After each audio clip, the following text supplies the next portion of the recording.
Hello दोस्तों, प्रणाम। Sheela Tiwari official channel पे एक माता रानी के छोट भजन गावल जात है। आपका अच्छा लगे तो लाइक कर ले, कमेंट कर ले। बम्बई के बम्बा देवी, कलकत्ता के काली मैया, कर कुशल से रखी है ना, कर कुशल से रखी है ना। घर से निकला बा सजनवा, कर कुशल से रखी है ना। अचरा पसारी बिखिया मांगी लाए मैया, मैया दई न दे तू ना।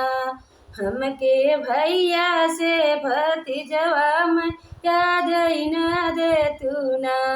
हमके भैया से भतीजवा मैया दई न देती ना। बम्बई के बम्बा देवी, कलकत्ता के काली मैया दई न दे तू ना। बम्बई के बम्बा देवी, कलकत्ता के काली माई, कुशल से रखियो ना, कर कुशल से रखियो ना। घर से निकला बा सजनवा, कर कुशल से रखियो ना। आचरा पसारी बिखिया मांगीला ए मैया, मैया दई न दे तू ना। हमका ससुरे फर पलिवरवा मैया दई न दे तू ना।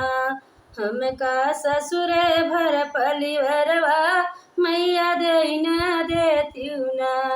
बम्बई के बम्बा देवी, कलकत्ता के काली मैया दई न दे तू ना। मैया दई कर कुशल से रखी है ना, कर कुशल से रखी है ना। घर से निकला बा सजनवा, कर कुशल से रखी है ना। अचरा पसारी बिखिया मांगी लाए मैया, मैया दई न दे तू ना। हे शीला के सिंदूरवा मैया दई न दे तू ना। शीला के मांगे के सिंदूरवा मैया दई न दे तू ना। नैहरे में दीही मैया भैया से भतीजवा, हे ससुरवा हमरे ना।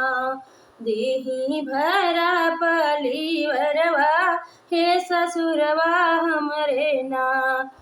हमसे लाके दीही मैया मांगे के सिंदूरवा, हे अमर कैली ना। मेरे मांगे के सिंदूरवा मैया अमर कैलू ना। बम्बई के बम्बा देवी, कलकत्ता के काली मैया, कर कुशल से रखियो ना।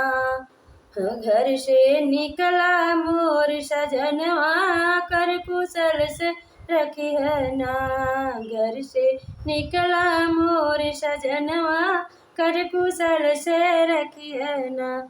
जय माता जी।